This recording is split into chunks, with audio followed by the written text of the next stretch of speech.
Hey there!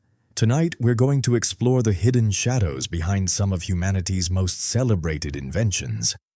These are the stories they don't teach in textbooks, the unexpected consequences, the tragic ironies, and the dark truths lurking behind breakthrough innovations that changed our world.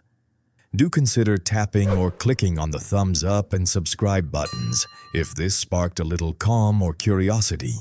Now, settle into comfort, let your mind and body relax, and let's explore tonight's topic together. 1. Dynamite inventor Alfred Nobel established the Nobel Peace Prize after reading his own premature obituary. In 1888, when Alfred's brother Ludwig died, a French newspaper mistakenly published Alfred's obituary instead, calling him the Merchant of Death for his invention of dynamite and other explosives. The article condemned him as a man who became wealthy by finding ways to kill more people faster than ever before. Reading how he would be remembered horrified Nobel deeply. He had always believed dynamite would make war so terrible that nations would abandon it altogether. A naive hope that wars throughout the 1800s proved tragically wrong. This shocking glimpse into his own legacy prompted Nobel to rewrite his will, dedicating his vast fortune from explosives and 355 patents to establish prizes celebrating achievements in physics, chemistry, medicine, literature, and peace. The irony remains striking. The world's most prestigious peace prize is funded by a fortune built on weapons of war.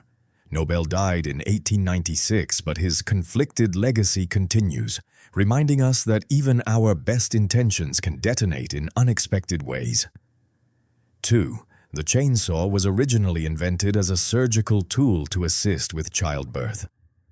In the 1780s, two Scottish doctors, John Aitken and James Jeffrey, developed this device not for cutting timber, but for cutting through pelvic bone during difficult deliveries.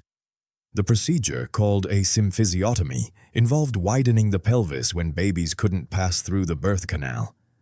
Before this invention, such procedures were performed with small hand saws and knives, making the process even more agonizing and time-consuming. The original chainsaw resembled a kitchen knife with a chain of small cutting teeth wound around it, operated by a hand crank.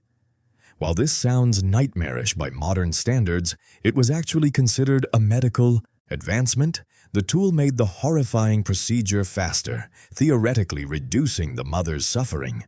The device continued evolving throughout the 1800s before someone eventually realized its potential for logging. Today, when you hear a chainsaw roaring through timber, you're hearing the echo of an instrument originally designed to cut through human bone in one of medicine's most desperate moments. 3. The Band-Aid was invented in 1920 by Earl Dixon, specifically for his accident-prone wife, Josephine, who constantly cut and burned herself in the kitchen. Dixon worked for Johnson & Johnson, and his wife's frequent injuries became a daily concern. Standard bandages at the time were large, unwieldy, and required someone else to help apply them properly. Josephine couldn't easily bandage her own fingers while cooking, and Dixon grew frustrated watching her struggle. His solution was ingeniously simple. He took a strip of surgical tape, placed a small square of gauze in the center, and covered the adhesive parts with crinoline fabric to keep it sterile until needed. This allowed Josephine to quickly dress her own wounds with one hand. When Dixon showed his invention to his employers, they immediately recognized its potential. The first Band-Aids were handmade and sold poorly. They were considered too bulky and expensive. Johnson & Johnson eventually gave them away to Boy Scout troops for free, which finally sparked public interest. What began as one man's loving solution to his wife's kitchen mishaps became a household staple worth billions, proving that sometimes the most revolutionary inventions come from the simplest acts of care. 4. The Gatling gun was invented by Richard Gatling during the Civil War because he believed a weapon requiring fewer soldiers would reduce battlefield casualties. This might sound paradoxical, inventing a devastating weapon to save lives, but Gatling's reasoning held a certain twisted logic. In the 1860s, disease killed far more soldiers than combat. Gatling theorized that if one soldier with a machine gun could do the work of 100 riflemen, armies could be much smaller, meaning fewer men exposed to battlefield diseases and injuries. His revolving barrel gun could fire 200 rounds per minute, an astounding rate for the 1860s that made previous firearms look primitive. The invention arrived too late to significantly impact the Civil War, but it changed warfare forever. Gatling lived to see his weapon used in conflicts worldwide, and the reality contradicted his idealistic vision entirely. Rather than reducing army sizes, the Gatling gun simply made battles more lethal. Generals didn't field fewer soldiers. They fielded the same number with deadlier weapons. Gatling spent his later years trying to promote peaceful inventions, but history remembered him for mechanized death, not humanitarian dreams. His story stands as a cautionary tale about the unpredictable consequences of innovation. 5. Coca-Cola contained approximately 9 milligrams of cocaine per glass until 1903. The original formula, created by pharmacist John Pemberton in 1886, included extracts from coca leaves, the same plant used to produce cocaine. This wasn't unusual or hidden. Cocaine was legal and considered medicinal during that era.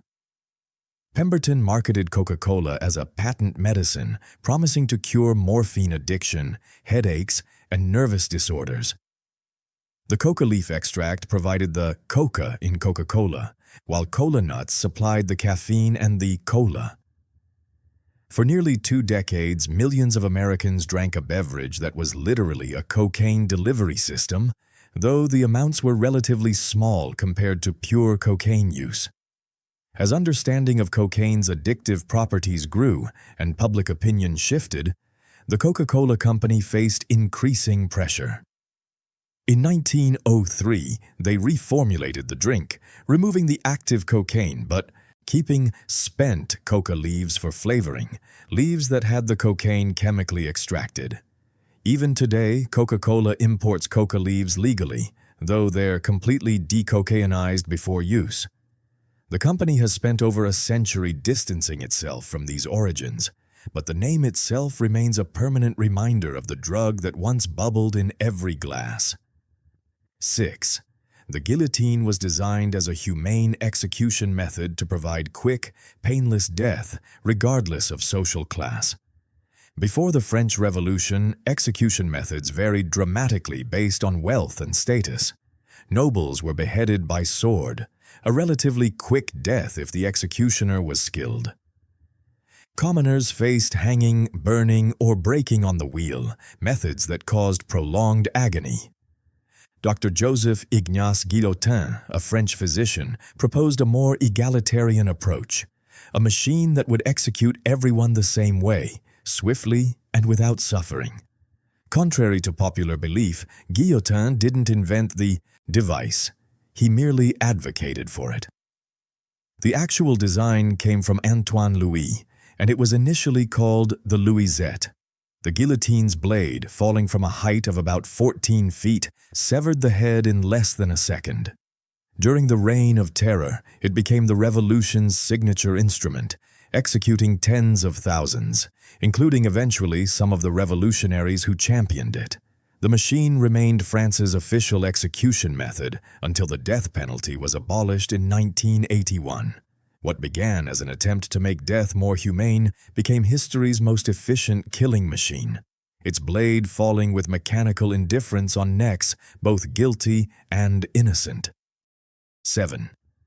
Saccharin, the first artificial sweetener, was discovered in 1879 when chemist Constantin Fahlberg forgot to wash his hands before lunch and noticed his bread tasted sweet.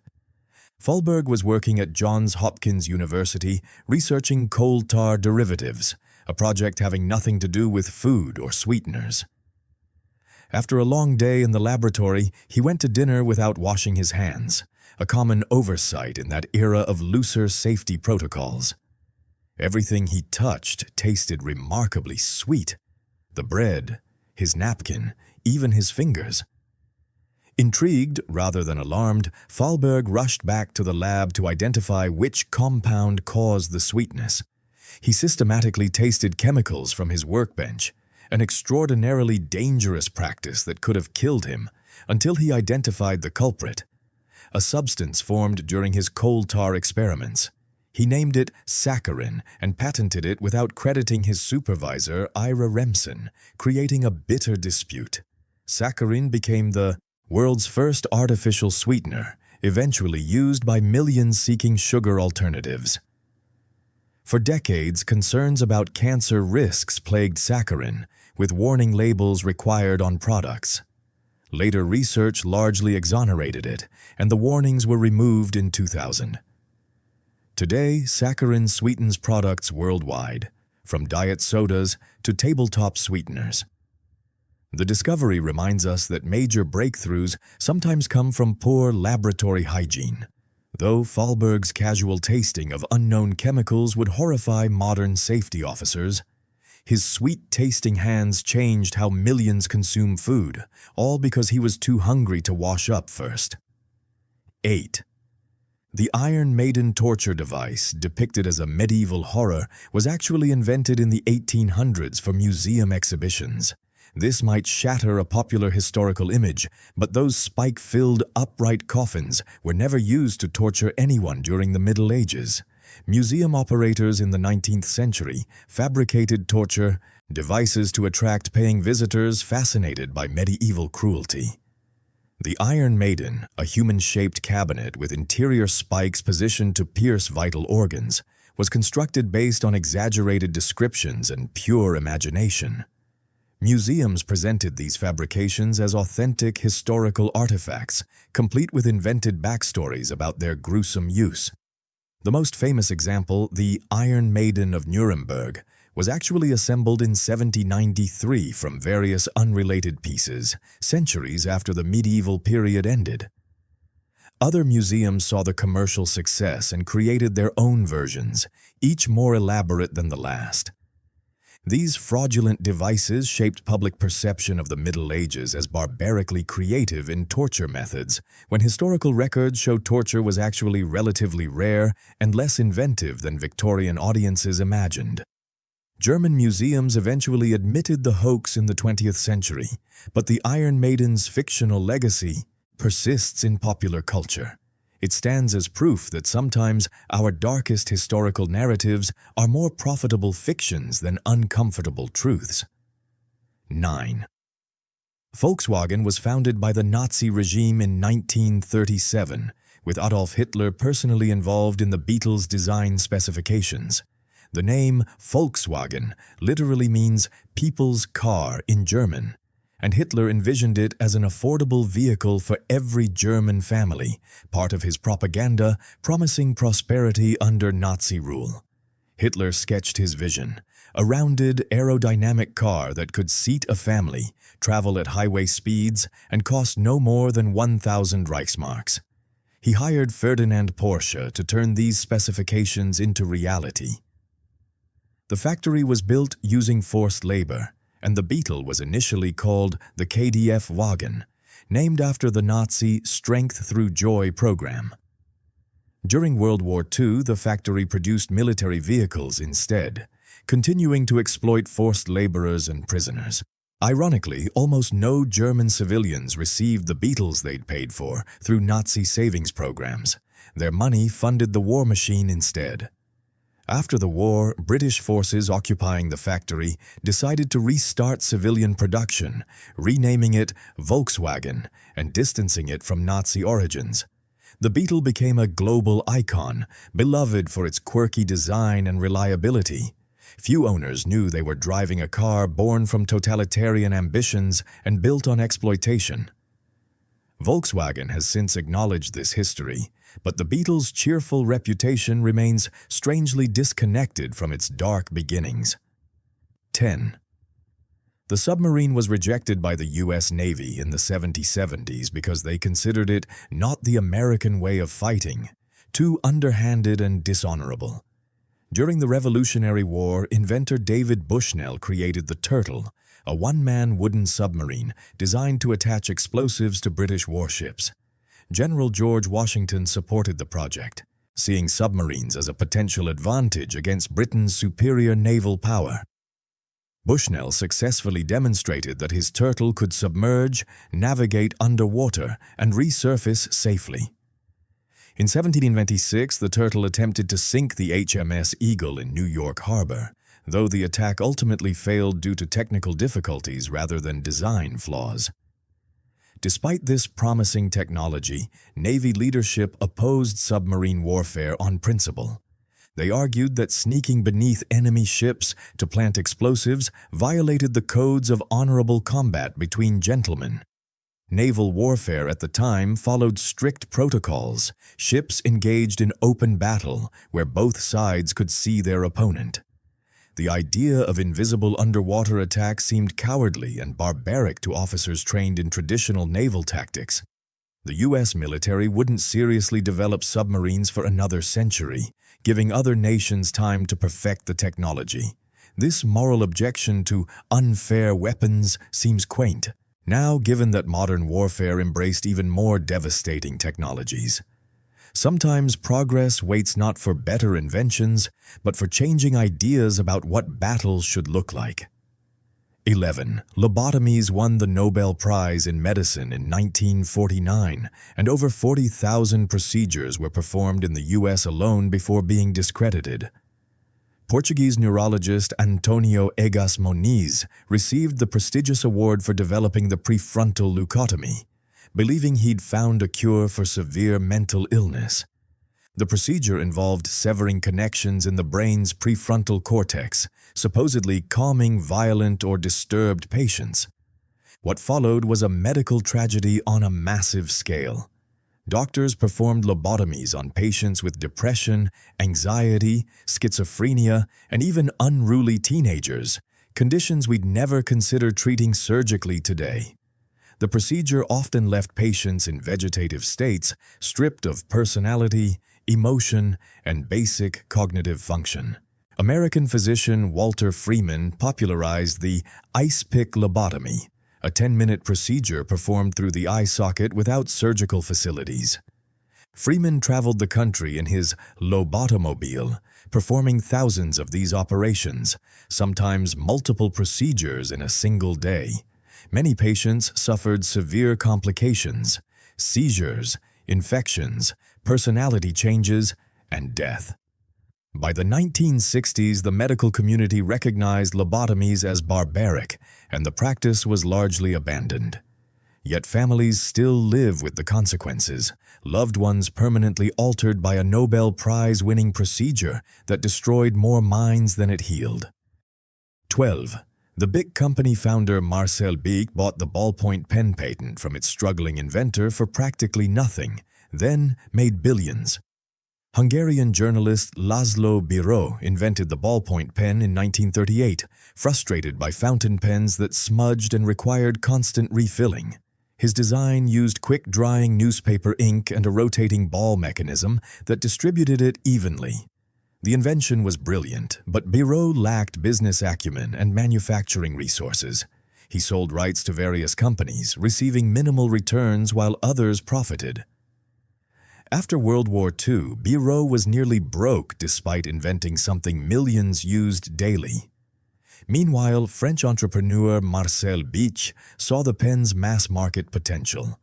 In 1950, Bic acquired the patent rights for a fraction of what they'd become worth, simplified the design, and perfected cheap mass production. He renamed the company Bic, dropping the H for easier pronunciation, and flooded the market with reliable, disposable pens costing pennies. Bic became a global empire worth billions, selling not just pens, but lighters and razors. Biro died in 1985, remembered in his native Argentina, but largely forgotten elsewhere, while the Bic family enjoyed wealth built on his innovation. It's a stark reminder that inventing something revolutionary doesn't guarantee the inventor shares in the fortune. Sometimes genius dies, poor while shrewd business sense retires wealthy. 13. Teflon was accidentally discovered while trying to create new refrigerants for DuPont, and was first used to coat military equipment in the Manhattan Project. In 1938, chemist Roy Plunkett was experimenting with gases for refrigeration when he opened a pressurized canister and found the gas had mysteriously polymerized into a white, waxy solid. This substance, polytetrafluoroethylene, or PTFE, had extraordinary properties. It was slippery, heat-resistant, and virtually inert, not reacting with other chemicals. Plunkett had stumbled onto one of the slipperiest substances ever created. DuPont recognized its potential but kept it secret for years. During World War II, the Manhattan Project scientists needed a material that could withstand the highly corrosive uranium hexafluoride gas used in atomic bomb production. Teflon proved perfect, coating pipes, valves, and seals in the bomb-making process. Only after the war did DuPont release Teflon for commercial use, first in industrial applications, then eventually in consumer cookware in the 1960s. The non-stick coating that now lines millions of frying pans worldwide began as a military secret helping build weapons of mass destruction. Recent concerns about PFAS chemicals and their health impacts have cast new shadows on Teflon's legacy, suggesting that what made nuclear bombs possible might carry its own invisible dangers into our kitchens. 14. The iron lung saved thousands of polio patients, but trapped them in metal cylinders for life. Some patients spent 60+ years inside. During the devastating polio epidemics of the 1940s and 1950s, the virus often paralyzed breathing muscles, suffocating victims within days.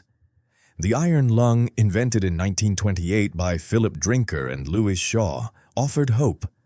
These massive 7-foot-long metal tubes enclosed patients from neck down, using alternating air pressure to force their lungs to expand and contract, breathing for them mechanically. Thousands of polio victims lived inside these chambers, sometimes in warehouses filled with rows of iron lungs, their heads protruding from cylinders that hummed and hissed through endless days and nights. Nurses fed patients through the small openings and used mirrors so they could see the world behind them. Some recovered enough to leave, others remained imprisoned for decades. Paul Alexander lived in an iron lung for over 70 years until his death in 2024, one of the last survivors still dependent on the machine. These patients read, wrote books, earned degrees, and lived full emotional lives while physically confined to metal tubes slightly larger than coffins. The iron lung stands as both medical miracle and haunting symbol, a machine that saved lives by binding them to permanent mechanical dependence. 15. Agent Orange herbicide was manufactured by Monsanto and Dow Chemical for Vietnam War use, affecting millions with lasting health impacts across generations. Between 1961 and 1971, the U.S. military sprayed approximately 20 million gallons of this toxic defoliant over Vietnamese forests and farmland, attempting to eliminate jungle cover and destroy enemy food supplies. The chemical mixture contained dioxin, one of the most toxic substances known to humans, though manufacturers and military officials either didn't know or didn't care about the contamination levels. Vietnamese civilians, American soldiers, and the environment absorbed this poison. The immediate effects were devastating: skin diseases, cancer, birth defects, and organ damage. But Agent Orange's legacy extended far beyond the war's end. Dioxin persists in soil and water for decades, continuing to poison communities generations later. Children and grandchildren of exposed individuals show elevated rates of birth defects, cancers, and developmental disorders. An estimated 3 million Vietnamese people still suffer health effects, and over 40,000 hectares remain contaminated. American veterans fought for decades to receive recognition and compensation for Agent Orange-related illnesses.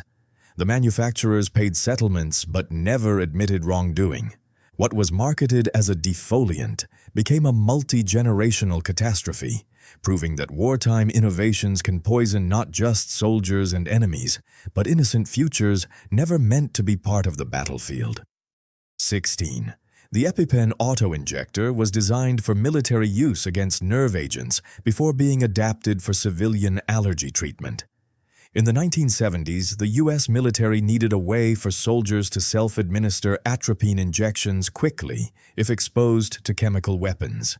Traditional syringes required finding veins under combat stress while potentially dying from nerve agent poisoning, an impossible task. Survival Systems Inc. developed the auto-injector, a spring-loaded device that could be jammed against the thigh through clothing, automatically injecting medication without requiring medical skill. The military adopted these injectors, training soldiers to use them in chemical attack situations. Years later, doctors recognized the same technology could deliver epinephrine to people experiencing anaphylactic shock from severe allergies. The EpiPen was born, transforming allergy management by giving non-medical people the ability to perform life-saving injections. Millions of people with severe allergies carry EpiPens, and schools keep them on hand for emergencies. However, the device's dark modern history involves pharmaceutical company Mylan acquiring rights and raising prices from around $100 to over $600 per two-pack between 2009 and 2016, making life-saving medication unaffordable for many families. Public outrage over this price gouging led to congressional hearings. Generic versions eventually entered the market. The EpiPen illustrates how military technology can save civilian lives, but also how essential medicines can be held hostage by profit motives, turning chemical warfare defense technology into a tool for corporate exploitation of desperate patients who have no choice but to pay whatever price is demanded. 17. Asbestos was called the magic mineral and used in over 3,000 products despite known health risks since the early 1900s. Ancient civilizations recognized asbestos's remarkable properties. This naturally occurring mineral resisted fire, didn't conduct electricity, and strengthened materials when woven into fabric or mixed into compounds. By the late 19th century, asbestos appeared everywhere. Insulation, brake pads, ceiling tiles, floor tiles, cement, protective clothing, even cigarette filters. It seemed perfect for the industrial age. But by the early 1900s, medical professionals documented unusual lung diseases among asbestos workers. Companies commissioning these studies quietly suppressed the findings. Internal documents later revealed that manufacturers knew about asbestos dangers for decades while publicly denying any health risks. Workers mining asbestos or installing insulation inhaled microscopic fibers that lodged permanently in lungs, causing asbestosis, mesothelioma, and lung cancer, diseases that might not manifest until 20 to 50 years after exposure. Millions of workers were essentially sentenced to death without knowing it. Asbestos remained widely used until the 1970s, when regulations finally tightened. Today, it's banned in many countries, but millions of buildings still contain asbestos, and mesothelioma cases continue appearing as workers exposed decades ago finally develop symptoms. The magic mineral became a commercial graveyard, and companies paid billions in settlements to those they knowingly poisoned for profit. 18. The polygraph lie detector was invented by the same man who created Wonder Woman, psychologist William Marston in 1921. Marston was fascinated by the connection between physiological responses and emotional states, particularly the idea that lying triggered measurable physical changes like blood pressure spikes. His polygraph measured blood pressure, breathing, and pulse to supposedly identify deception. Marston genuinely believed his invention could revolutionize criminal justice, making courts infallible by scientifically detecting lies. He was wrong. Scientific consensus has consistently shown polygraphs are unreliable. They measure anxiety and stress, not dishonesty. Innocent people fail tests due to nervousness. Trained liars pass them easily. Yet law enforcement and intelligence agencies adopted polygraphs enthusiastically, despite this lack of scientific validity.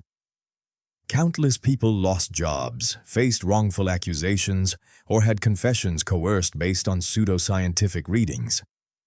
Courts eventually recognized polygraph results as inadmissible evidence, but many organizations still use them for screening. Marston later channeled his ideas about truth and deception into creating Wonder Woman, whose magic lasso compelled absolute honesty, perhaps the fictional solution to his invention's real-world failure. The irony runs deep. The man who created both the lie detector and a superhero who champions truth gave the world a machine that can't actually distinguish truth from lies, weaponizing anxiety rather than revealing honesty. 19. DDT pesticide won its inventor the Nobel Prize in 1948 for saving millions from malaria, but was banned in 1972 after devastating environmental impacts. Swiss chemist Paul Hermann Müller discovered DDT's insecticidal properties in 1939, and the compound became a wartime miracle. It killed mosquitoes carrying malaria and typhus, protecting soldiers and civilians in infected regions. After the war, DDT spraying dramatically reduced malaria cases worldwide, saving an estimated 25 million lives by preventing disease transmission. Müller's Nobel Prize seemed entirely justified. He'd created a tool that conquered one of humanity's deadliest diseases.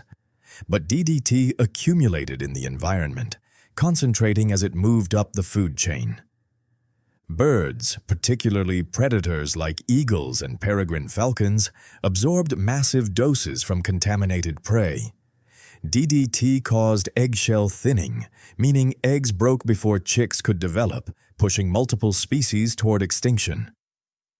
Rachel Carson's 1962 book, Silent Spring, documented this ecological catastrophe, sparking the environmental movement.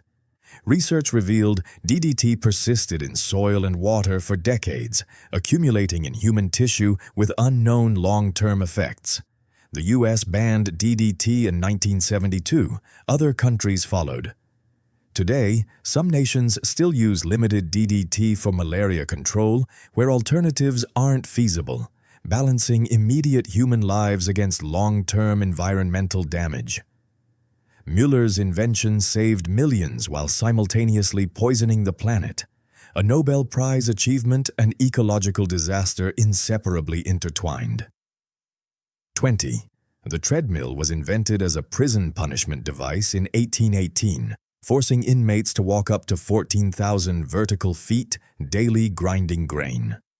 English engineer Sir William Cubitt designed the treadwheel to address concerns that prisoners were idle and unproductive. His invention was a large cylinder with horizontal steps, like a sideways water wheel. Prisoners climbed continuously as the wheel turned beneath them, their labor grinding grain or pumping water. Prisons installed these devices in rows, making inmates walk 6 or more hours daily. The punishment was deliberately monotonous and exhausting. 14,000 vertical feet equals climbing halfway up Mount Everest every day without going anywhere. Guards controlled resistance levels, making the wheels harder or easier to turn. The treadmill broke both bodies and spirits, leaving prisoners physically destroyed and mentally numb from the meaningless repetition. Prison reformers eventually condemned treadmills as cruel, and most were removed by century's end. The punishment disappeared for nearly a century until the fitness industry resurrected the design in the 1960s, rebranding it as healthy exercise equipment. Today, people voluntarily pay for the privilege of climbing treadmills while watching screens, the same activity once considered among the worst prison tortures. What was punishment for criminals became recreation for the willing, proof that context transforms everything, even suffering. 21. Radium was added to consumer products including toothpaste, chocolates, and cosmetics in the 1920s before its deadly radioactive properties were fully understood. After Marie and Pierre Curie isolated radium in 1898, The element became a sensation. It glowed in the dark, seemed to emanate mysterious energy, and was touted as having miraculous health benefits. Companies rushed to capitalize on radium's appeal, marketing radioactive products as health tonics. Consumers could buy radium butter, radium brand creamery butter, chocolate bars laced with radium, and toothpaste promising radioactive sparkle.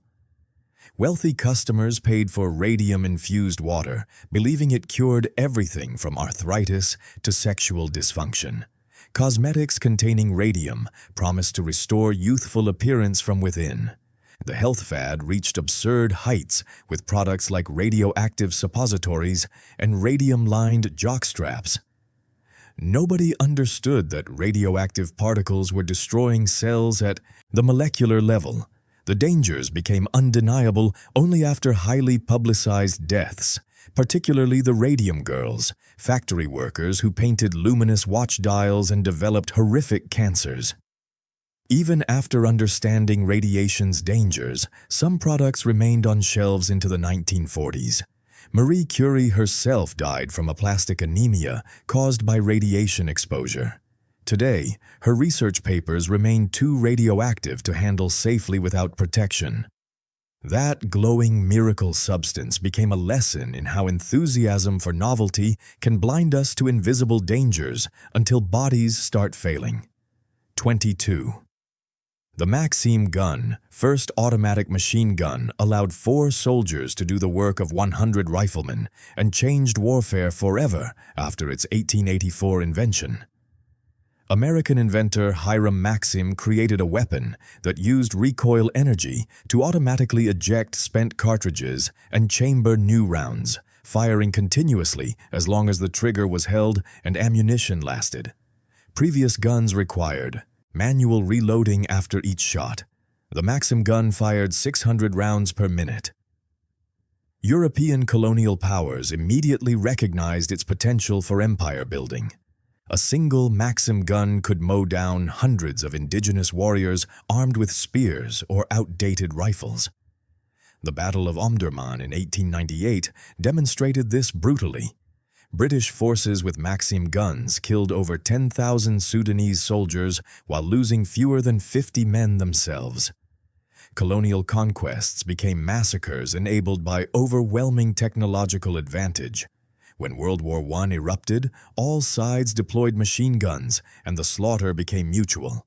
Soldiers charging across no man's land met concentrated automatic fire, dying in waves. Single battles produced casualties in the hundreds of thousands. The Maxim gun and its descendants transformed warfare from something resembling honorable combat into industrialized killing. Hiram Maxim once joked that he was the greatest benefactor the world has ever known because his gun made war so terrible it would discourage nations from fighting. Like many inventors before and after him, he wildly miscalculated how humans respond to deadlier weapons. 23. Freon refrigerant was celebrated as a safe miracle chemical for 50 years before scientists discovered it was destroying the ozone layer. In 1928, chemist Thomas Migley Jr. developed chlorofluorocarbons, CFCs, as refrigerants to replace toxic and flammable chemicals like ammonia, methyl chloride, and sulfur dioxide. Freon seemed perfect, non-toxic, non-flammable, and chemically stable. Migley famously demonstrated its safety by inhaling freon vapor and extinguishing a candle with his breath. Refrigerators, air conditioners, and aerosol sprays adopted CFCs enthusiastically. For decades, freon was hailed as one of chemistry's greatest achievements, making refrigeration safe and affordable for millions. But that chemical stability became catastrophic. CFCs drifted into the stratosphere where ultraviolet radiation broke them apart, releasing chlorine atoms that destroyed ozone molecules. One chlorine atom could destroy 100,000 ozone molecules before being neutralized. By the 1980s, scientists detected a massive ozone hole over Antarctica, exposing Earth to dangerous ultraviolet radiation. The 1987 Montreal Protocol phased out CFCs globally, one of history's most successful environmental agreements. Ozone layers are slowly recovering, but the damage will persist for decades. Midgley's other major invention, leaded gasoline, also proved environmentally disastrous. He died in 1944, never knowing both his celebrated inventions would require global action to undo their harm. His legacy stands as warning. Today's miracle chemical might be tomorrow's environmental catastrophe. 24. The cotton gin, while revolutionizing textile production, paradoxically increased demand for slave labor in the American South. In 1793, Eli Whitney invented a simple machine that separated cotton fibers from seeds 50 times faster than human hands. Cotton production had been limited because cleaning seeds manually was extraordinarily labor-intensive. A single pound of cotton required 10 hours of work. Whitney's gin changed everything. Cotton became economically viable on massive scales, and the American South transformed into cotton-growing country practically overnight. Here's the dark irony. Many people assumed a labor-saving device would reduce slavery's economic importance, possibly hastening abolition. The opposite happened. Cotton became so profitable that plantation owners dramatically expanded operations, demanding far more slaves to plant, tend, and harvest vastly larger cotton fields. In 1790, before the cotton gin, America had about 700,000 slaves. By 1860, that number had exploded to nearly 4 million, with the majority working cotton plantations. The cotton gin eliminated one bottleneck only to create insatiable demand that drove slavery's expansion across the deep South. Whitney's invention made cotton king, entrenching the institution of slavery so deeply into the economy that it took a civil war to end it. An invention meant to reduce tedious labor inadvertently became one of slavery's greatest economic justifications, proving that technological progress can amplify rather than solve moral failures. 25. Thalidomide was prescribed to pregnant women as a morning sickness treatment in the 1950s-60s, causing severe birth defects in over 10,000 children worldwide. German pharmaceutical company Chemie Grünenthal introduced thalidomide in 1957, marketing it as a safe sedative and anti-nausea medication. Doctors prescribed it enthusiastically to pregnant women suffering morning sickness, assuring them it was completely safe. The company claimed extensive testing showed no dangers. They were catastrophically wrong.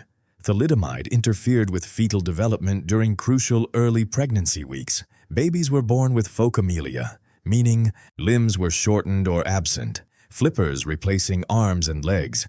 Some children had no limbs at all. Others suffered internal organ defects, blindness, and deafness. Over 10,000 children across 46 countries were born with thalidomide-related disabilities before the drug was withdrawn. The tragedy only avoided becoming worse in the United States because FDA scientist Dr. Francis Oldfield Kelsey repeatedly refused to approve thalidomide despite tremendous pressure, insisting the safety data was inadequate. Her skepticism saved thousands of American children.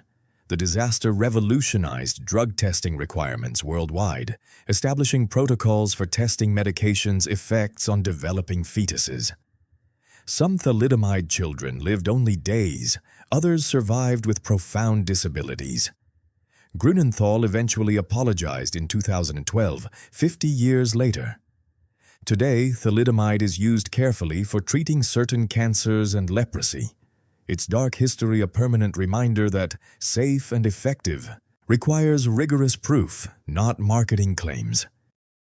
26. The Tommy gun submachine gun was invented by General John Thompson to end World War I quickly, but wasn't completed until after the war ended. It then became gangsters' favorite weapon. Thompson, a U.S. Army general, wanted to create a lightweight automatic weapon that could clear trenches and break World War I stalemate. He envisioned soldiers advancing with portable machine guns, overwhelming enemy positions with superior firepower. His design used a .45 caliber pistol cartridge in a fully automatic weapon weighing about 10 pounds, revolutionary for the time.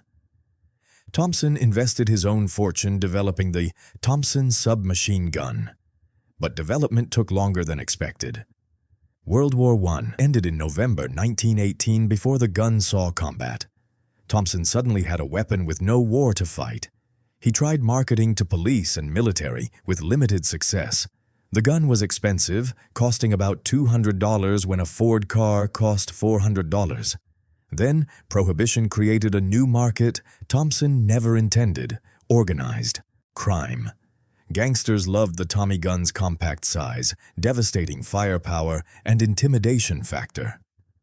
Bank robberies, mob hits, and gang warfare became synonymous with the weapon. The Valentine's Day massacre in 1929, where 7 men were gunned down with Tommy guns, cemented the weapon's notorious reputation. Movies glamorized gangsters wielding Tommy guns, furthering its criminal association. Ironically, Thompson's war-ending weapon became a symbol of lawlessness, associated more with Al Capone than American soldiers. World War II finally gave the Tommy gun military redemption, but its darkest chapter remained its role enabling Prohibition-era violence Thompson never imagined. 27. Leaded gasoline was invented in 1921 and used for 75 years, despite immediate evidence of lead poisoning among factory workers. Tetraethyl lead, TEL, was added to gasoline to prevent engine knocking, improving performance dramatically. General Motors, Standard Oil, and DuPont collaborated on production. Despite knowing lead's toxic effects, humans had understood lead poisoning for centuries. Within months of TEL production starting, factory workers began dying in horrifying ways: hallucinations, convulsions, insanity, and death. Newspapers called them loony gas victims. Companies downplayed the dangers, claiming only careless workers were affected. Inventor Thomas Midgley Jr. publicly demonstrated safety by washing his hands in leaded gasoline and inhaling its fumes, though he privately took a long vacation afterward to recover from lead poisoning. The industry suppressed research showing widespread health impacts and funded studies producing favorable results. For decades, leaded gasoline spewed lead particles into the air, contaminating soil, water, and human bodies worldwide. Children playing in city parks absorbed lead that damaged developing brains, lowering IQs and increasing behavioral problems. Crime rates correlated eerily with leaded gasoline use, peaking 20 years after peak lead exposure. The U.S. finally phased out leaded gasoline starting in the 1970s, completing the ban in 1996. Blood lead levels in Americans dropped 80% almost immediately. The decades-long delay in banning leaded gas represents corporate profits deliberately prioritized over public health, poisoning generations of children for the sake of better engine performance. 28. The first commercial airplanes had no seat belts, pressurization, or safety regulations. Crashes were considered part of the adventure. Early aviation in the 1920s and 1930s was extraordinarily dangerous by modern standards. Planes were essentially wood frames covered with fabric, powered by unreliable engines. There were no oxygen masks, emergency exits, or flotation devices. Passengers sat in wicker chairs that weren't secured to the floor. Flying through storms meant violently bouncing around the cabin, sometimes hitting the ceiling. Crashes happened frequently, killing passengers and crew alike, but this was accepted as the nature of flying. Airlines marketed flights as thrilling adventures for the brave, emphasizing romance and excitement rather than safety. Air sickness was so common that airlines provided relief tubes for vomiting. Flights flew low enough to be grounded by bad weather, making cross-country trips take days with multiple stops. Pressurization didn't exist, so planes couldn't fly above 10,000 feet without passengers experiencing hypoxia. The aviation industry learned safety through tragedy, each crash revealing new design flaws and inspiring regulations. The Federal Aviation Administration wasn't created until 1958. Modern aviation's extraordinary safety record, "You're more likely to die driving to the airport than in the flight," came from literally learning from hundreds of fatal mistakes. Those early passengers were unwitting test subjects, their deaths paving the runway to today's safety standards with their own blood. 29. X-ray machines were used in shoe stores from the 1920s, 1970s to check shoe fit, exposing millions to unnecessary radiation. These shoe-fitting fluoroscopes were marketed as scientific marvels that let customers see their foot bones inside shoes, supposedly ensuring perfect fit. The machines were essentially X-ray boxes with foot-shaped openings on the bottom and viewing scopes on top. Children especially loved seeing their skeletal feet glowing green, and salespeople encouraged repeated use. Store employees who operated these machines daily absorbed massive radiation doses, as did customers who used them frequently. The devices had no shielding, safety limits, or regulatory oversight. Despite warnings from radiological societies starting in the 1940s, shoe stores kept the fluoroscopes because they attracted customers and increased sales. Parents brought children in regularly, exposing growing bodies to radiation that could cause cancers decades later. Some sales clerks developed severe radiation burns and cancers on their hands and arms from repeated exposure. Scientists knew X-rays were dangerous. Marie Curie had died from radiation-related illness in 1934, but commercial interests outweighed safety concerns. States eventually banned shoe fluoroscopes, with the last machines disappearing in the 1970s. Nobody knows exactly how many people were harmed. It stands as another example of prioritizing novelty and profit over safety, turning medical imaging technology into a toy that irradiated children's feet for no medically justifiable reason whatsoever. 30. The Tuskegee syphilis study ran for 40 years, observing untreated syphilis in black men without informed consent, even after penicillin became available. From 1932 to 1972, the U.S. Public Health Service enrolled 600 black men in Macon County, Alabama, 399 with syphilis and 201 without, telling them they were receiving free health care for bad blood. In reality, researchers never intended to treat them. They wanted to observe syphilis's natural progression until death, then perform autopsies. The men received placebos, aspirin, and diagnostic procedures that they believed were treatments. When penicillin became the standard syphilis cure in the 1940s, researchers deliberately withheld it, continuing observations. Men went blind, insane, and died from tertiary syphilis while doctors took notes. The disease spread to wives and children. Participants were poor sharecroppers, and researchers exploited their poverty and limited education, offering burial stipends to families in exchange for autopsy permission.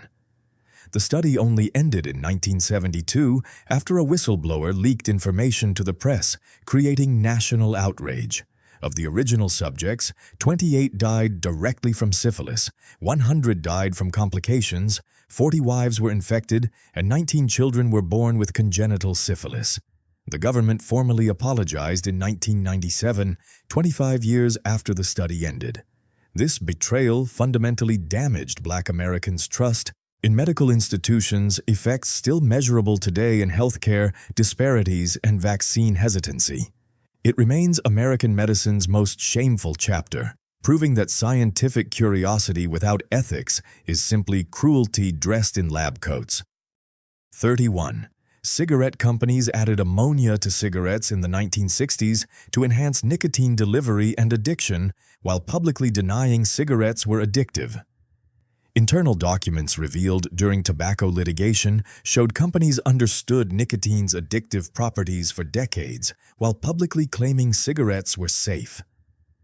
Chemists discovered that adding ammonia compounds raised tobacco's pH level, converting nicotine into freebase form, the same chemical transformation that makes crack cocaine more addictive than powder cocaine. This freebase nicotine crossed into the brain faster and more efficiently, creating stronger addiction with the same nicotine content.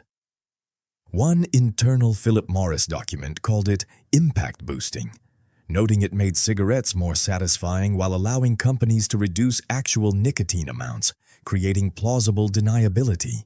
Companies patented various ammonia delivery systems, treating addiction as an engineering problem to be optimized.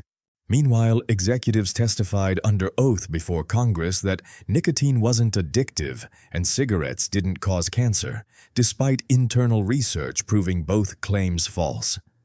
This ammonia technology spread throughout the industry by the 1970s, hooking millions more smokers. When these documents emerged during lawsuits in the 1990s, they revealed calculated corporate decisions to addict customers while lying about health impacts. The Master Settlement Agreement eventually forced tobacco companies to pay $206 billion and accept marketing restrictions. But millions had already died from cancers and diseases caused by products deliberately engineered to be as addictive as possible. The ammonia technique remains legal, still used today in cigarettes worldwide. 32. The lobotomy ice pick method was developed by Walter Freeman, who traveled the U.S. in a lobotomobile, performing procedures in motel rooms. Freeman, a neurologist without surgical training, believed lobotomies could cure mental illness quickly and cheaply.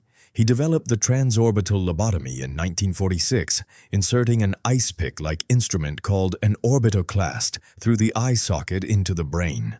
The procedure took 10 minutes. Freeman would literally tap the instrument through the thin bone with a hammer, then sweep it side to side, severing frontal lobe connections.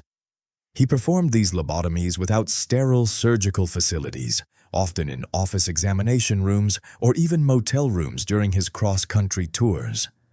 Freeman believed mental institutions warehoused too many patients who could be cured through lobotomy, making them docile and manageable. He traveled in a van he called his lobotomobile, visiting state hospitals and psychiatric facilities, sometimes performing multiple procedures daily like an assembly line. He lobotomized children as young as 4 years old. His most famous patient was Rosemary Kennedy, President John F. Kennedy's sister, who was left incapacitated after Freeman's colleague performed the procedure. Freeman personally conducted about 3,500 lobotomies before his medical license was revoked in 1967 after a patient died. He never expressed remorse, believing until his death in 1972 that he'd been a pioneer unfairly maligned. His legacy is thousands of people permanently damaged, minds destroyed in hotel rooms by a man with an ice pick and messianic conviction. 33. Mustard gas from World War I chemical weapons research led to the development of chemotherapy drugs. The first cancer treatments used modified poison gas. During World War I, sulfur mustard gas caused horrific injuries, blistering skin and lungs, causing slow, agonizing deaths. After the war, scientists studying mustard gas casualties noticed something unexpected. Autopsies showed the poison suppressed bone marrow and lymph node tissue. In the 1940s, pharmacologists Louis Goodman and Alfred Gilman reasoned that if mustard gas destroyed rapidly dividing blood cells, maybe it could destroy rapidly dividing cancer cells too. They synthesized nitrogen mustard, a less toxic derivative, and secretly tested it on a patient with advanced lymphoma at Yale in 1942. The results were dramatic. Tumors shrank noticeably within days.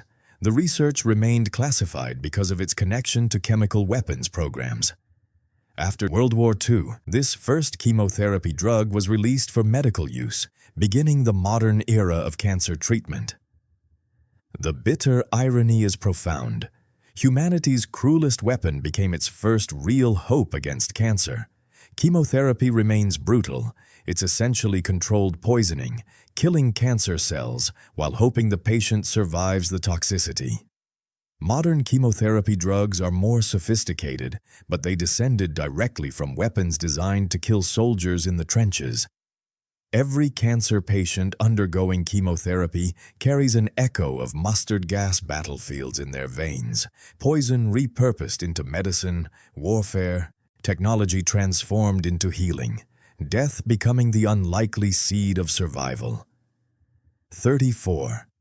The Heimlich maneuver inventor Henry Heimlich was shunned by medical community for decades for promoting unproven treatments, including malariotherapy for AIDS. Dr. Heimlich developed his famous anti-choking technique in 1974, and it genuinely saved thousands of lives, becoming standard first aid training worldwide. But Heimlich's ego and increasingly bizarre medical claims destroyed his reputation. He promoted his maneuver far beyond choking, claiming it cured asthma, drowned victims, and even cystic fibrosis by forcing water from lungs. Medical research showed these claims were false and potentially dangerous, but Heimlich persisted. His most controversial idea was malariotherapy, deliberately infecting people with malaria to cure AIDS, cancer, and Lyme disease. Despite no scientific evidence and condemned by medical authorities, Heimlich secretly funded malariotherapy experiments in China and Africa. Patients died. His own son, a critic of these unethical practices, publicly challenged him, creating a bitter family rift. The American Red Cross and medical organizations eventually stopped recommending the Heimlich maneuver for drowning victims after studies showed it was ineffective and potentially harmful. Heimlich spent his final decades fighting medical establishment critics, convinced he was a misunderstood genius. He died in 2016 at age 96, having saved countless choking victims while simultaneously promoting dangerous pseudoscience. His legacy shows how genuine innovation doesn't immunize someone against delusion, and how saving lives once doesn't justify reckless claims that endanger them later. 35. Gasoline was originally considered a useless byproduct of kerosene production and was dumped in rivers before automobiles created demand. In the 1800s, crude oil was refined primarily for kerosene, used in lamps for lighting before electricity. The refining process produced various petroleum fractions, and gasoline was among the most troublesome. It was too volatile for lamps, it evaporated quickly, and posed explosion risks. Refineries had limited uses for it.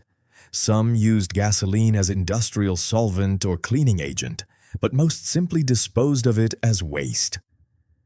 Rivers near refineries literally ran with dumped gasoline, creating environmental hazards and occasional spectacular fires. When internal combustion engines were developed in the late 1800s, inventors actually had to choose which fuel to use. Ethanol, kerosene, coal gas, and electricity all competed with gasoline.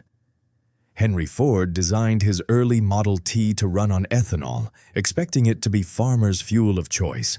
But gasoline's high energy density and the oil industry's aggressive marketing eventually dominated. Suddenly, that worthless waste product became liquid gold.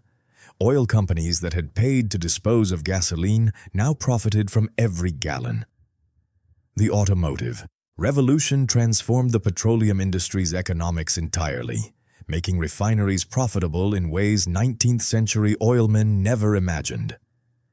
What was once pollution dumped into rivers became the foundation of the 20th century's economy, reshaping global politics, warfare, and civilization around a fuel originally considered too dangerous and useless to bother with. 36.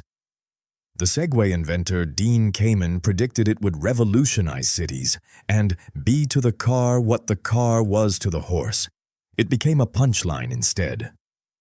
Before the Segway's 2001 launch, Kamen orchestrated a secretive hype campaign. Tech journalists speculated wildly about Ginger, or IT, the mysterious invention that would supposedly transform transportation. Steve Jobs and Jeff Bezos praised early prototypes, Cayman predicted cities would be rebuilt around segways, with special infrastructure replacing roads. He claimed it would be more important than the internet. The December 2001 unveiling on Good Morning America was anticlimactic. Viewers saw a two-wheeled electric scooter, clever, but hardly revolutionary. At $5,000, it was prohibitively expensive for most consumers. Early adopters looked awkward gliding around on segways, and the device became associated with tourists, mall cops, and tech enthusiasts lacking self-awareness. The Segway appeared in comedy sketches as shorthand for overblown tech hype. President George W. Bush famously crashed one, creating an enduring image of Segway incompetence. Cities didn't rebuild around them. Instead, many banned them from sidewalks. Cayman's company expected to sell hundreds of thousands annually. Instead, by 2015, only about 140,000 had been sold total. Production eventually moved to China, and the original company closed. The Segway succeeded as a niche product for specific applications like warehouse work and tours, but as a revolutionary transportation device, it became a cautionary tale about hype exceeding substance. Sometimes the greatest inventions are the ones that modestly improve lives rather than promising to transform civilization. 37. Vibrators were invented in the 1880s as medical devices to treat female hysteria by doctors tired of performing manual pelvic massages. During the Victorian era, women reporting anxiety, irritability, sexual desire, or numerous other symptoms were diagnosed with hysteria, supposedly caused by a wandering uterus. One standard treatment was pelvic massage, performed by physicians to induce hysterical paroxysm. We'd call it orgasm today, but Victorian doctors genuinely didn't recognize it as such. These treatments were time-consuming and caused physicians hand fatigue. British physician Joseph Mortimer Granville invented the electromechanical vibrator around 1880, essentially creating the first electric appliance to reduce physicians' labor. Doctors enthusiastically adopted vibrators, allowing faster patient appointments and relieving their tired hands. Medical supply catalogs advertised various vibrator models for treating female complaints. Vibrators were even sold for home use through catalogs like Sears and Roebuck, marketed as health and beauty devices for treating everything from wrinkles to paralysis. This continued until the 1920s when vibrators appeared in early pornographic films, suddenly making their sexual nature undeniable. They quickly disappeared from respectable medical practice and mainstream advertising. Only in recent decades have vibrators re-emerged openly as sexual wellness devices. The whole bizarre history reveals Victorian medical profession's strange blind spot. Doctors could induce orgasms for decades without acknowledging what they were doing, treating sexual response as medical symptom rather than normal human physiology. Hysteria itself was eventually recognized as a meaningless catch-all diagnosis reflecting gender prejudice rather than actual medical condition. 38. The Tucker automobile, one of the safest cars ever designed with seatbelts, padded dash, and safety glass in 1948, was destroyed by Detroit auto industry conspiracy. Only 51 were built. Preston Tucker designed the Tucker 48 sedan with revolutionary safety features: a padded dashboard, safety glass, seat belts, and a pop-out windshield that would protect passengers during frontal crashes. The car had a rear-mounted engine, disc brakes, and fuel injection, innovations that wouldn't become standard for decades.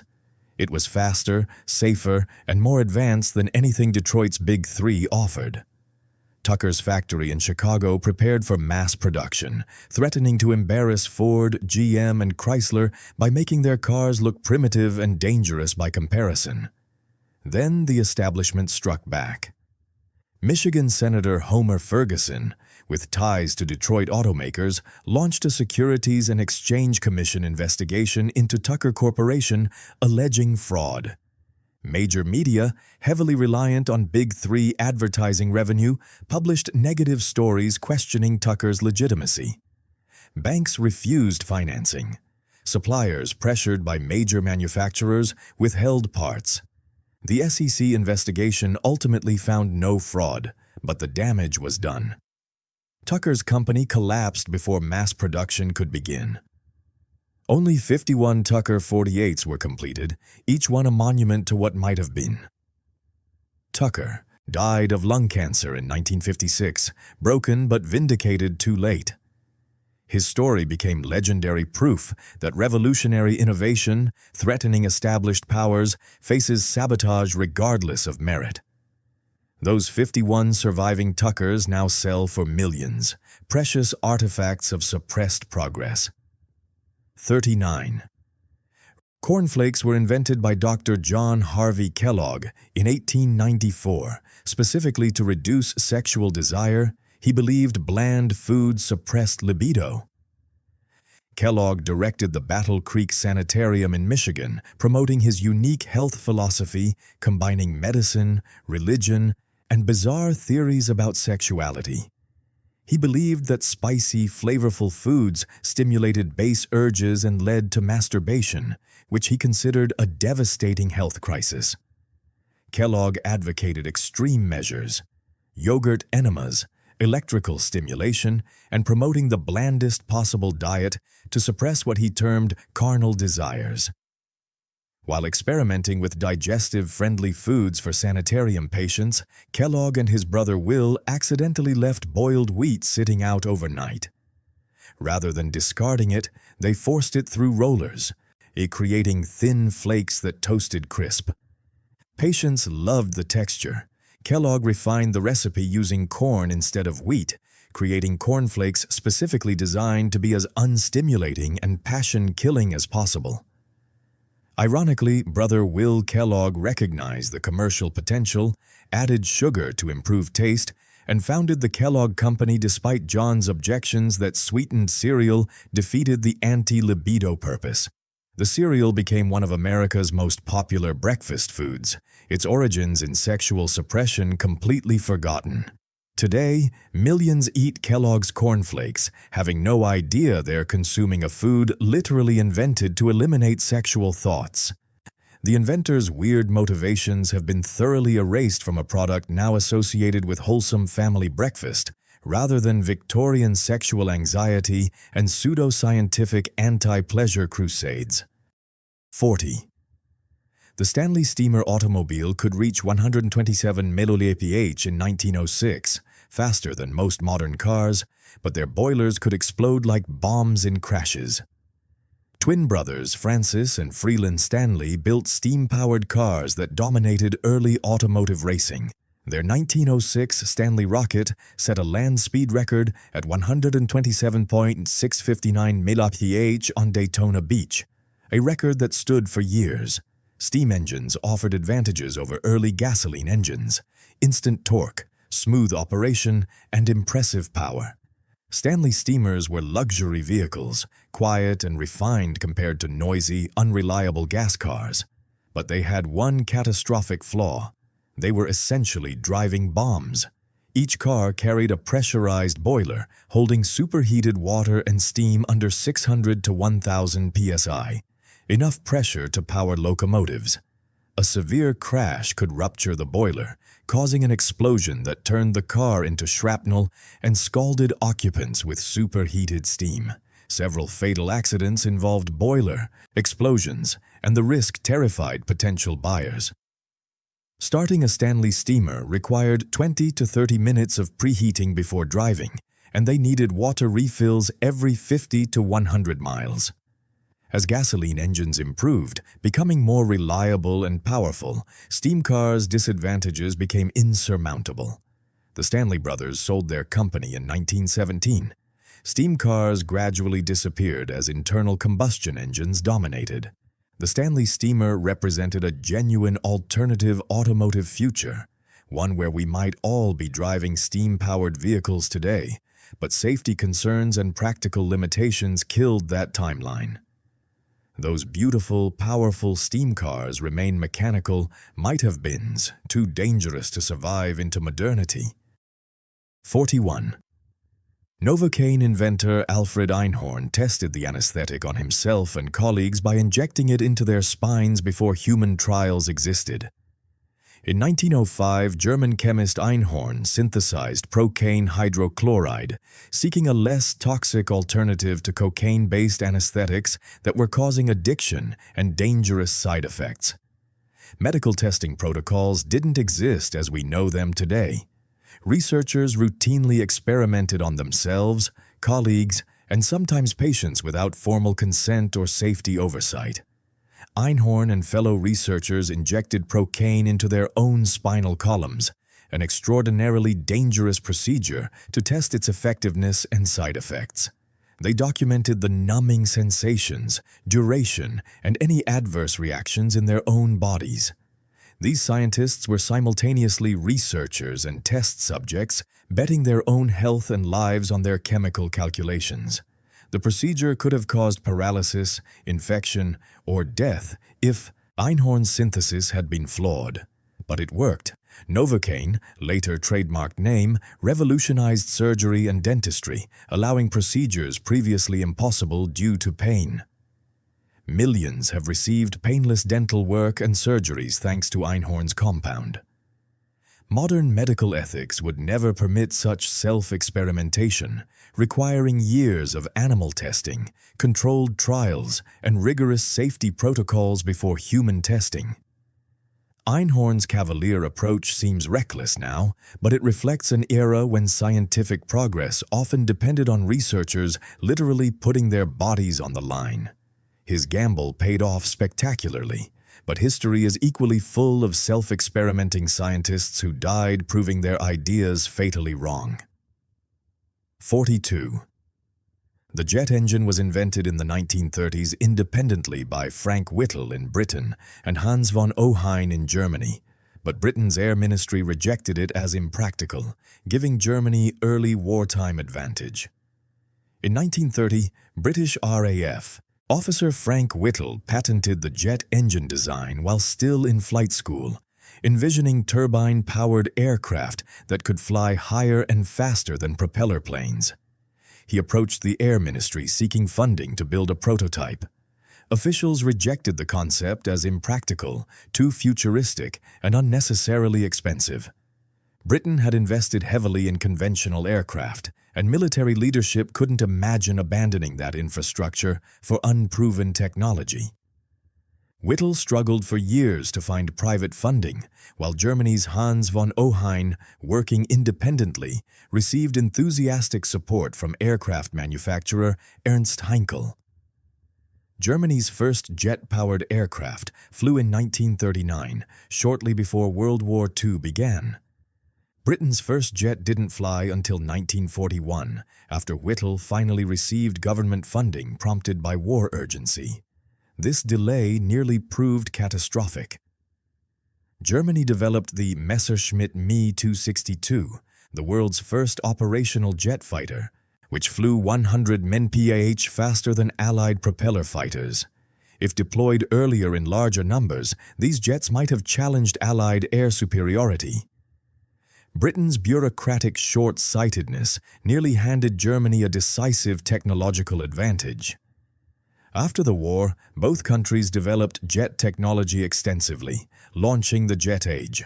But the episode illustrates how institutional resistance to innovation can have strategic consequences, and how technological revolutions often succeed despite, not because of, establishment support. 43. Insulin was discovered in 1921 by extracting it from dog pancreases. The first child treated was essentially brought back from the dead within 24 hours. Before insulin's discovery, type 1 diabetes was a death sentence. Children diagnosed typically died within months, wasting away as their bodies couldn't process glucose. Canadian researchers Frederick Banting and Charles Best extracted insulin from dog pancreases, hoping to treat diabetes. Their first human patient was 14-year-old Leonard Thompson, dying in a Toronto hospital, weighing only 65 pounds. On January 11, 1922, doctors injected him with the crude extract. The initial dose was impure and caused an allergic reaction. 12 days later, after biochemist James Collip refined the extraction process, they tried again. The results were miraculous. Leonard's blood sugar dropped from dangerously high to near normal within 24 hours. He gained weight, regained strength, and lived another 13 years, dying from pneumonia, not diabetes. It seemed like resurrection. Other dying children received insulin and experienced similar transformations, literally returning from death's edge. Parents who'd watched their children waste away saw them revived within days. Banting and Best received the Nobel Prize in 1923. They sold the insulin patent to the University of Toronto for $1, believing something so important should be freely available. That idealism contrasts sharply with today's insulin pricing controversies, where pharmaceutical companies charge diabetics hundreds of dollars for medicine costing dollars to produce, turning life-saving treatment into profit centers that the discoverers specifically tried to prevent. 44. The artificial heart inventor Robert Jarvik never obtained a medical degree to practice medicine, only a degree in mechanical engineering. In 1982, dentist Barney Clark received the first permanent artificial heart, the Jarvik 7, surviving 112 days before dying from organ failure and infections. The device thrust Robert Jarvik into international fame as a medical pioneer. Media portrayed him as a brilliant physician-inventor, and Jarvik cultivated that image, appearing in advertisements and promoting his device. But Jarvik's background reveals a more complicated story. He attended medical school but never completed residency training and never received a medical license, meaning he couldn't legally practice medicine or treat patients. His actual degree was in mechanical engineering. The artificial heart design itself built heavily on work by Willem Kolff and other researchers at the University of Utah, where Jarvik was employed. Some colleagues felt Jarvik received disproportionate credit for collaborative work. Despite these controversies, the Jarvik heart advanced cardiac medicine significantly, proving mechanical hearts could sustain life and paving the way for improved devices. Today's ventricular assist devices help thousands of heart failure patients. But Jarvik's story illustrates how public perception of innovation often simplifies complex collaborative processes into single inventor narratives, and how credentials matter differently in engineering versus medicine. Designing machines to replace organs doesn't require a medical license, but it created ethical tensions when an unlicensed individual became the face of cardiac surgery innovations, leading people to assume medical expertise he technically didn't possess. 45. Kevlar was invented accidentally in 1965 when chemist Stephanie Kwolek was trying to create lightweight tire materials. Working for DuPont, Kwolek was researching strong, lightweight fibers that could replace steel in radial tires, hoping to improve vehicle fuel efficiency. She synthesized a liquid crystalline solution that looked wrong, thin, cloudy, and watery, rather than thick and clear like successful polymers. Lab protocols said to discard such solutions, and the technician operating the spinneret initially refused to test it, fearing the strange liquid would clog expensive equipment. Kwolek insisted.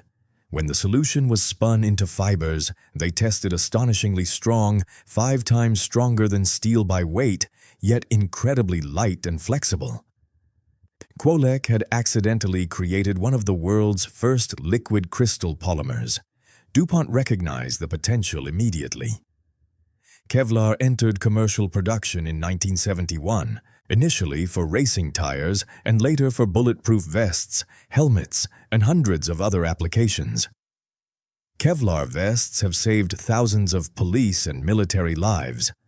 Kwolek received numerous awards and holds 28 patents, though she never personally profited significantly beyond her DuPont salary. The company owned her discoveries. She worked there for 40 years until retirement, remaining modest about her achievement. The invention demonstrates how scientific breakthroughs often emerge from investigating anomalies rather than confirming expectations. That cloudy solution that should have been discarded became armor that stops bullets, proving that sometimes the failed experiments contain revolutionary discoveries hiding in plain sight. 46. The traffic light was invented in 1868 in London, but exploded less than a month later, injuring the police officer operating it. It wasn't tried again for 50 years. Railroad engineer John Peake Knight designed a gas-lit traffic signal for London's Parliament Square to control horse-drawn carriage traffic. The device used semaphore arms during daytime and red and green gas lamps at night, operated manually by a police constable. The system mimicked railroad signals that Knight knew well. On January 9, 1869, less than a month after installation, the gas lamp exploded, seriously injuring the police officer operating it and spraying him with burning gas. The explosion was caused by a gas leak, a common problem with gas lighting. The officer survived but was badly burned. London authorities immediately removed the traffic signal, and the explosion killed interest in traffic signals for decades. As automobile traffic increased in the early 1900s, cities desperately needed traffic control, but the London explosion's legacy made officials cautious. Not until 1914 did Cleveland, Ohio, install the first electric traffic lights in the United States using safer electric bulbs rather than explosive gas lamps. These proved successful, and electric traffic signals spread rapidly. Today's sophisticated traffic control systems with sensors, timers, and networked coordination descend from Knight's exploding gas lamp. The 50-year delay between attempts meant thousands likely died in traffic accidents that signals might have prevented, all because one poorly designed gas lamp exploded. Sometimes a spectacular early failure sets back progress by generations, even when the underlying concept is sound and the problem was merely the implementation method. 47. Silly putty was created accidentally during WWII rubber shortage research and had no practical use until marketed as a toy. During World War II, Japan's occupation of rubber-producing regions created severe shortages. The U.S. government urgently sought synthetic rubber alternatives for military supplies. In 1943, engineer James Wright at General Electric mixed silicone oil with boric acid, creating a strange substance that bounced, stretched, and copied newsprint images but couldn't substitute for rubber. It was too soft for tires, degraded in temperature extremes, and had no obvious industrial application. GE sent samples to engineers worldwide, hoping someone would find a use. Nobody did. The substance sat in laboratories as a curiosity. In 1949, toy store owner Ruth Fallgatter saw Peter Hodgson demonstrating the material at a party. While others saw failed rubber, Hodgson saw potential entertainment. He borrowed money to buy production rights from GE, packaged the substance in plastic eggs, and marketed it as Silly Putty. Sales exploded. The toy appeared in the New Yorker, and Hodgson sold millions of eggs. Silly Putty became a cultural icon, traveling to the moon with Apollo, astronauts who used it to secure tools in zero gravity. It helped physical therapists strengthen injured hands. Children worldwide discovered its properties, bouncing, stretching, lifting comic prints, and providing satisfying tactile entertainment. What began as military research failure became one of the 20th century's most recognizable toys. Hodgson died wealthy in 1976, proving that sometimes the best use for failed inventions is simply having fun. 48. The slinky was invented by accident in 1943 when naval engineer Richard James knocked a tension spring off a shelf and watched it walk. James was designing springs to stabilize sensitive ship equipment during rough seas. A prototype spring fell from a shelf in his workshop, and instead of simply dropping, it stepped from the shelf to a stack of books, then to a table, then to the floor, moving in that characteristic end-over-end motion. James was mesmerized. He immediately recognized entertainment potential, though his wife Betty was skeptical. After the war, Richard convinced Betty to support developing the spring as a toy. They borrowed $500, had a machine shop manufacture 400 units, and convinced Gimbel's department store in Philadelphia to allow a demonstration. In November 1945, the Slinky debuted. James was terrified nobody would care. Within 90 minutes, all 400 Slinkies sold out. The toy became a sensation. Richard and Betty founded James Industries, producing millions of Slinkies. But Richard struggled with personal demons, eventually abandoning his family in 1960 to join a religious cult in Bolivia, taking much of the company money. Betty was left with 6 children and a failing business. She rebuilt James Industries through determination, improving the Slinky's design and marketing. The company eventually sold over 300 million Slinkies worldwide. Betty James remained president until 1998, transforming a failing company into an empire. That accidental walking spring became one of America's most beloved toys, proving that observation, persistence, and business savvy can turn a falling spring into generational success. 49. The lithium-ion battery inventor John Goodenough didn't profit from his world-changing 1980 invention and continued working into his 90s because he couldn't afford to retire. Goodenough, a professor at Oxford University, developed the lithium cobalt oxide cathode that made rechargeable lithium-ion batteries practical. His invention enabled the portable electronics revolution, laptops, smartphones, tablets, electric vehicles, and countless other devices depend on lithium-ion batteries. The technology is worth hundreds of billions of dollars and fundamentally changed modern life. But Goodenough never received significant financial rewards. University policies meant Oxford owned the patent rights. The university licensed the technology to Sony and other manufacturers for relatively modest fees. Goodenough received only his academic salary. He moved to the University of Texas at Austin in 1986, continuing battery research. He worked past 90 years old, not by choice but necessity.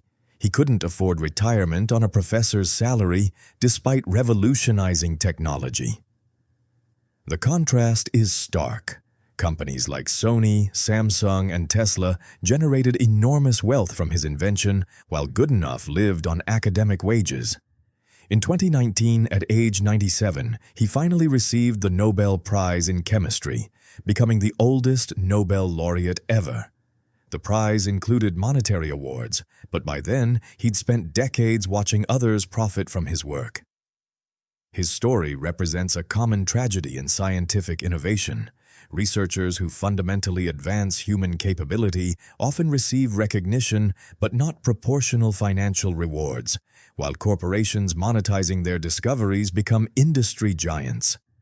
Goodenough continued researching better batteries until his death in 2023, working literally until the end, driven by curiosity rather than comfort.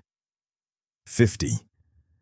The pneumatic tire was invented in 1888 by John Dunlop, specifically to make his son's tricycle ride more comfortable. He had no intention of revolutionizing transportation. Dunlop, a Scottish veterinarian living in Ireland, watched his son Johnny struggling to ride a tricycle with solid rubber tires over cobblestone streets. The ride was uncomfortable, slow, and the boy complained constantly.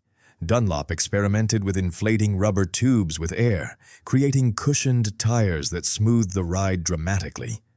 Johnny raced other children on pneumatic tires and won easily. Air-filled tires rolled faster and absorbed shocks better than solid rubber. Dunlop applied for a patent in 1888, initially thinking the invention might interest other parents with children. He had no vision of transforming bicycles, automobiles, or global transportation. Others immediately recognized broader potential. The pneumatic tire revolutionized bicycles first, making riding comfortable, enough for mass adoption. When automobiles emerged, pneumatic tires proved essential for speed and control. Without them, early cars would have remained impractical novelties. Dunlop's company grew into a global tire empire. The invention accelerated automotive adoption, which reshaped cities, economies, and societies worldwide. Entire industries, rubber plantations, oil production, highway construction, emerged partially because pneumatic tires made automobiles viable. Dunlop himself never imagined these consequences. He just wanted his son to enjoy tricycle rides without complaining. Sometimes the humblest motivations, a father's love and a child's comfort, spark innovations that redirect civilization's trajectory in ways the inventor never imagined or intended. And there you have it, 50 fascinating facts about famous inventions and the dark, surprising, and often ironic histories hiding behind them. These stories remind us that progress rarely follows a straight path, that good intentions can lead to catastrophic consequences, and that sometimes our greatest innovations carry shadows we never anticipated. If you enjoyed uncovering these hidden histories tonight, please give this video a thumbs up and subscribe to the channel for more fascinating deep dives into the stories behind everyday objects. Drop a comment below letting me know where you're watching from. I love hearing from viewers around the world. Thank you so much for spending this time with me tonight.